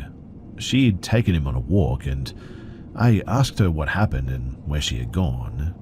She was confused and assured me that she had been out for around an hour at this point and had not been back at any stage. She said that my dad was at work, he had been out since 8 a.m. and was due back in a few hours' time, and my brother, Well, he was allegedly at his friend's house. On another occasion when I was 20, I was working in an off-license sort of convenience store. The store closed at 10 p.m, and once we closed, cashed up, cleaned up, etc., I'd get out at about 10:30, home for around 11, still living at home at this stage. My mum called me at 10:10 p.m. asking me where I had gone, and obviously I was confused and told her that I was still at work locking up, and she said that I had come home 15 minutes ago. Her and my dad were in the front living room and they heard me come in. A little bit of context here too is that we used the back door to come in and out and had 2 living rooms, one at the back and one at the front. My mum and dad would be in the front room, which was closed off, from the other, and the stairs were in between them. Mum said though that they had heard me come in, shout hello, which we normally did when any of us came home. Mum and dad both said hello back and asked me why I was home so early. They said that I shouted, "So you're ignoring me then?" in a sort of jokey way, and they heard me walk upstairs chatting on the phone with someone. My dad then came upstairs, first floor, and shouted up to me to see why I was home so early and to check that everything was okay when he noticed my light wasn't on and it was silent. So he came back down and they called me and found out that I hadn't been there at all. My dad rushed upstairs to make sure that nobody had broken in or anything, but there was nobody around. On another occasion when I was around 20, my mum and dad were sitting in the living room quite late, 2 a.m.-ish I think, and heard my brother practicing his guitar in his room. This wasn't unusual as he would often practice for hours. They were enjoying listening to him play faintly when they both remembered at the same time that he was in university, living in student accommodation 200 miles away, and he had taken his guitars with him. When I was around 22 years old, my best friend was visiting at one stage. It was a Friday night. I had been quite unwell, so she was coming around to chill, listen to music, chat, etc. My parents were out at a function this night, and it was mid-January-ish. My friend went upstairs to use the bathroom, next to my brother's bedroom, and when she came downstairs she said, "Oh, your brother has just shouted you for something. He must have thought that I was you when I came upstairs." My brother, though, was back at uni, and we were alone in that house. I asked her if she was certain that she heard him, and she was adamant that she had, to the point that she really thought that I was trying to spook her for a laugh. She knew of the above occurrences and they freaked her out. I told her, though, that he wasn't there and that he was at uni. She didn't believe me, in fact, and demanded that we go upstairs to see what he wanted. She was 100% convinced that she had just heard him. So I shouted, and obviously I got no response. She said, "He mustn't have heard you." So I invited her up with me to prove that he wasn't home. She confidently came with me, still certain that I was joking around. We got to his room, I opened the door, the light was off, and his things weren't there, and obviously neither was he. She turned a bit of a funny grey colour after that, and she wasn't okay.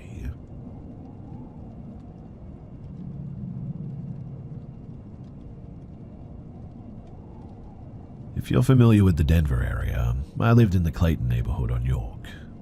As with all millennials, the rental market crippled me and I had to find a place with charm, aka a 1920s brick duplex with 1970s updates, in the year of our Lord 2022.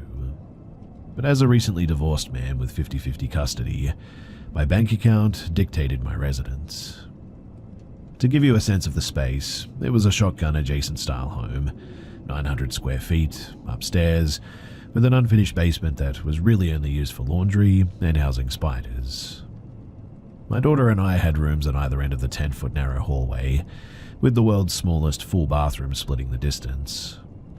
For the first few months, it was just an old house on a busy street. Fire trucks, ambulances, and cop cars flew down the street each night, so much so that I had to get blackout curtains or my room would legitimately look like a knockoff disco of flashing lights. My daughter was 5 at the time, and she had a hard time adjusting to living in 2 houses. She would frequently climb into bed halfway through the night because something had woken her up and she was scared. I would feel her crawl in and over me routinely, hands, elbows, and knees, feet even, all haphazardly crawling all over me. Now, one night, around 2 a.m, I felt her, but this time not crawling into the bed, but crawling out. I felt her tug my shirt, pulling me to the side to crawl out of the door, and I don't know why the change in direction woke me up, but it gave me an uneasy feeling, so I rolled over to grab her so she wouldn't fall off the bed. I murmured something like, "Kiddo, do you need to go to the bathroom?" But as I turned to grab her, I felt nothing. My arms folded into each other and my eyes shot open instantly, thinking that she tumbled off the bed. As I sat up groggily, I saw her standing in the doorway, but that was when I realized that it wasn't her. I can still remember the face, close to my daughter's age, a slight smirk, innocent and playful. She wore a yellow sundress with white flowers. She's burned into my memory, but not in a frightening way, I suppose. I turned to look at my daughter, passed out cold, snoring on the other side. When I quickly snapped my head back to where the little girl was standing, whoever she was gone. I've told that story a million times, and it wasn't the last experience that I had there, and the little girl certainly wasn't the only person that I saw. Now, for some time, it was unsettling thinking about the little girl. I hated scary movies. The jump scenes always made me flinch, but seeing her that night was different. There was no smash cut to a twisted face, no loud sound, just a little girl standing there looking at me with a soft smile. If anything, it felt like a roommate messing with me, maybe. I felt her. I felt my shirt being tugged. I felt the weight of my chest, which means that it wasn't a dream. It was a physical experience. Honestly, I felt like I was losing my mind for some time after that. I hadn't told anyone yet. There wasn't a way that I could share it and not make it sound like I was just dreaming. And honestly, I had started to convince myself that it probably was just a dream. Unfortunately, or I don't know, perhaps fortunately, the next day would make it much harder to convince myself that I was dreaming. So if you know anything about rec hockey, then you know it's hard to find open sheets of ice. My beer league games mostly started at 9 or later. I had leaned into playing, and as a single dad, needed help with my daughter on the late weeknights. My mum offered to come over and watch her while I played, which was a nice break from the week and a good way to distract me from the night before as well. When I got home at around 11, my mum was in the living room reading a book. She walked over to me and almost hugged me until this stink of the hockey gear caught up to her. I still remember her looking at me and saying, "So it was kind of a weird night." I put my keys on the table and asked her what she meant, and she said, "Well, your electric razor turned on in the bathroom a few times." I chalked it up to just a weird coincidence, but then she said, "And I kept getting up to check on Lou. It was weird because I thought I was hearing her run up and down the hallway, and I could have sworn that I heard her giggle, but every time that I got up to check on her, the door was closed and she was asleep." It was real. She experienced it. I didn't tell her about that night too. Honestly, I didn't want to admit it to myself because it meant the night before, the little girl, that it was all real, and that she wanted to play or something.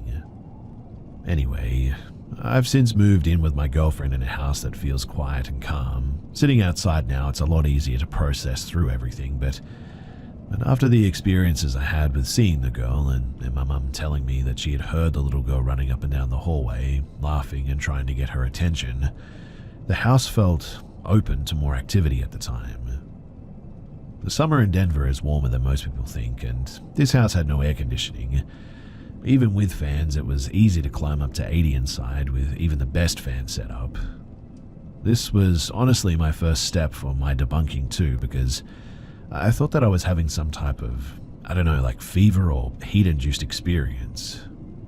I bought several swamp cooler style fans, and while I felt comfortable temp-wise, it definitely didn't help.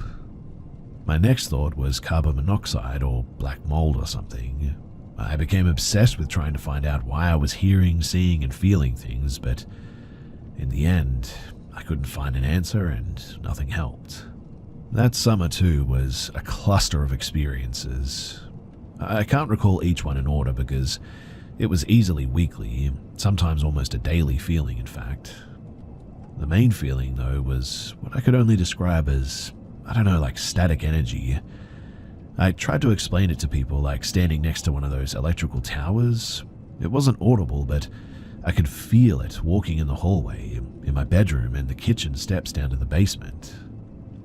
Like for instance, the basement steps, they were old and creaky, and initially I would think that it was the house settling, and to a degree it probably was the case. However, there were two very specific instances that it was not the case. One night I was brushing my teeth and I heard my cat's ping pong ball bouncing in the kitchen and down the steps. This happened 3 times. A steady bounce, bounce, bounce on the tile floors, and then a hit off the wall leading down the steps, bouncing down one stair and hitting the door to the backyard.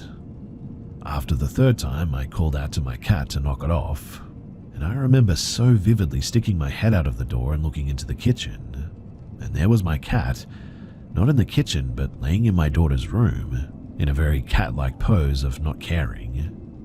But there was just no way that she could have made it over there and lounged in the time that I had heard the last ball bounce down. On another occasion, I was working from home and had my computer set up in my dining room. Again, in shotgun fashion, the house basically was a straight line from the back door to the front door. My desk was set up in a way that I could look out the front window of the living room to my back room. I was on a team call with an employee, and that's when I heard footsteps running up and down the back stairs, to the point where I had to tell my employee to give me a second. I leaned back and told the cat to knock it off and looked back at the screen when my face went white, and I did a double take down the stairs, because when I had looked back at the screen, I had noticed my cat, again in a very casual pose, sitting on the couch in the main room. I had told my employees about it, and when this particular one experienced it with me, I felt very validated by this because the steps were clear enough that they were audible but quick and playful, and they had heard it too. And if it wasn't a cat, then it was something small and curious, and I really don't know how to explain it. Now, this next one is hard to describe, but I'll try. So, as more things happened, I started talking about it more, generally on the phone or on team calls. If I was in a room, the hallway or kitchen and started to talk about the little girl, I could suddenly feel her around me. What this felt like was a sort of quieting of surrounding noises. If you can think about the sensation when you faint, the noise kind of muting or to a quiet ringing, almost like a tunnel hearing instead of a tunnel vision, that was a trigger for me. The next sensation would be a classic goosebumps, and then kind of like an inner radar where I'd just see a part of the room in my head. A lot of the times it was the hallway, but I'd just have this feeling of like, hey, look here. All 3 of those would intensify, and I would have to intentionally say no and walk away to sort of break it off. Honestly, I don't think that I'm doing it justice to just how constant the feelings and the little sounds were in this place. I only slept with headphones there. Nothing ever felt evil, I guess, but I just couldn't keep up with the constant movement and energy. I needed to sleep, and things were too curious with me, and it got to the point where I'd pretty regularly feel a little tug here or a pressure there on my bed. I stopped letting my cat stay in my room to try and debunk that, and it persisted. I told my mum about all of this, and she, for my birthday, told me about her friend, who apparently was a medium. Even with all of my personal experiences, I had serious doubts about this all, and I made sure not to give him any info prior to and told my mum to do the same. When I showed up to his house though, we sat down and I did a tarot reading, first time I'd ever done it, a little cleanse and then dowsing rods too. This was when my inner skeptic certainly kicked in. I mean, here I was holding 2 rods apparently communing with the dead. Nothing happened. I held them in my hands and asked a few questions, and they limply moved, but nothing of consequence. I remember him asking me to ask a general question about anything, so I paused and asked if I should leave my house. The rods didn't move, but he looked at me and said, I want to talk about your house. There's a girl there, isn't there?" I nodded and said, "Yeah, my daughter," and he smirked. "No, you've seen a little girl. She's like a bedroom, a hallway, stairs or something. Very playful." At that, I remember putting the dowsing rods down and just asked, "What does she look like to you?" At this point, I was trying to see if it was a tell I was giving off or something to make all of this make sense. "She's not from now. I see her in like a homemade type of sundress. She's probably close in age to your daughter. Flowers. I see flowers." I was lost in the vision of the girl that he was describing to perfection. "She likes to play at night a lot, doesn't she? You have balls that she throws for you, or a pet or something. She's not evil, she just likes having nice people there. And she isn't the only one there, too." Honestly, whether I had fully understood it or not, I was at terms with the little girl that I had seen, but there was something else in the house, something older and bigger. At times, the movement that I heard and the energy that I had felt was different, heavier and not as playful. I really did not like hearing him say that.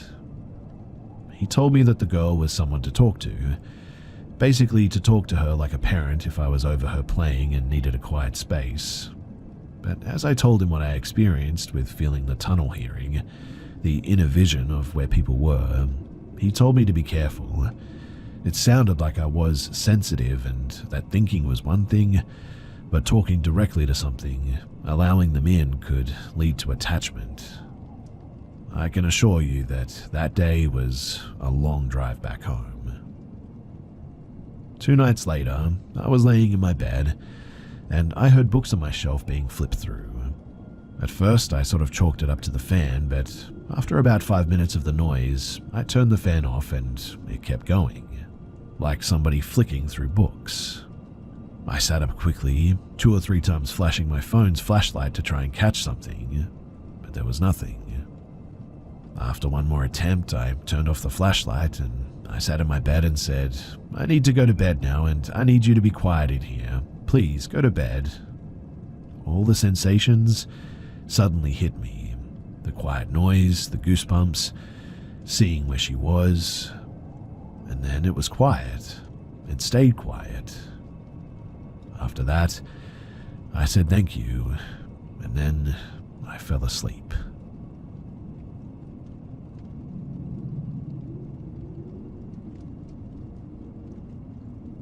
This took place about 10 years ago. So, there I was in my beat-up Jeep Wrangler, rolling home from my girlfriend's house at about 2 a.m. It's pitch dark on this twisty back road with forest on my left and a Christmas tree farm on my right. The road is pretty narrow and has very little shoulder, but not much bank either, just gravel and grass really. I'm going way faster than I should be when I come around the next bend and there's a grey Camaro with black racing stripes. Looks like maybe an SS from the 70s, but it's hard to say. Parked completely sideways, blocking nearly the full width of the road, headlights shining into the tree farm. And there's this guy, leather jacket and jeans, slicked back salt and pepper hair, leaned back casually on the side of the car smoking a cigarette. I slammed my brakes and managed to bring it to a slow roll. I'm too trusting of a person, so I think, oh wow, must be having some car trouble. I'll roll my window down and pull up to see if he needs help. Before I can even start rolling my window down, this dude tosses his cigarette to the ground and full-on starts walking at me. Not along the side of the road or toward my driving side conversationally, but straight into my headlights, straight at my still-moving Wrangler in fact, and he looks furious. So at this point, I'm like, alright, forget this. He's either angry for how fast I was going, or a plainclothes cop, or something like that. So I gun it, and yank the wheel over, jumping off into the grass on the side of the road, whip around the tail of his car, and I distinctly recall, for some reason, the taillights feeling extremely bright as I passed. This angry red just sort of filling my vision, and lighting the whole cabin of my Wrangler up. Eventually I pull back up on the road and check my rear view, afraid that I'd hit him, or afraid that he might be after me now. Or just plain afraid, who knows, but when I do, there's nothing. No car, no man, no illumination on the tree farm, nothing. Now I do stop. I pull over and I get out, thinking that I must have gone further than I thought and around another curve or something. But no, this is definitely the curve. I've only made it about another 50 feet, if that. In fact, I can see my torn up tracks in the grass from where I went, both where I got back on the road and where I went off initially. To this day, I wish I had the sense to go back and check for that cigarette butt or anything, any sign of him. But I was way too creeped out at that point. So in the end, I got back in my Jeep and I got out of there.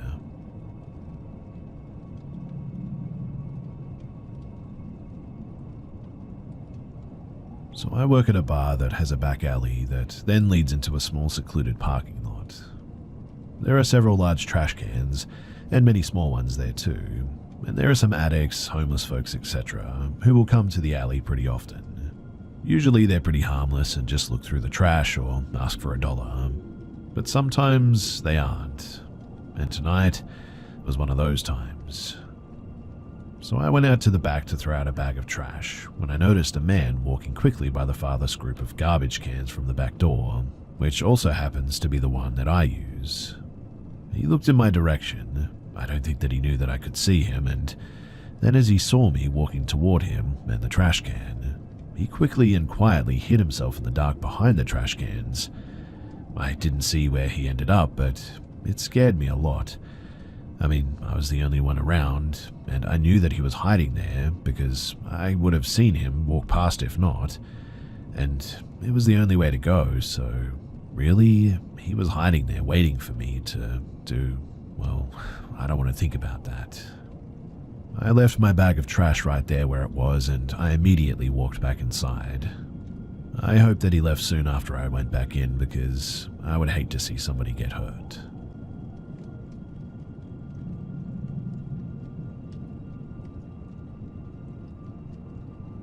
August 11, 2001. It's easy to remember the exact date because it was the same night as the premiere of Samurai Jack on Cartoon Network.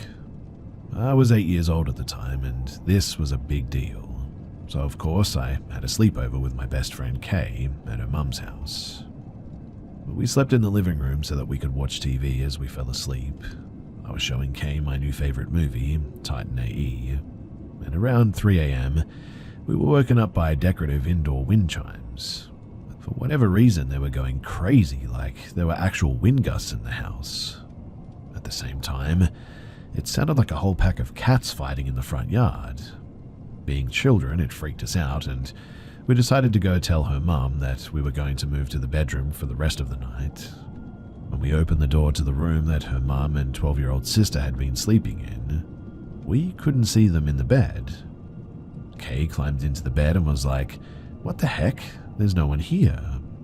So we assumed that they had moved to one of the other bedrooms, but there were 3 after all. So we began the search, but they weren't in any of the rooms. We started turning on every light in the house and getting a bit frantic.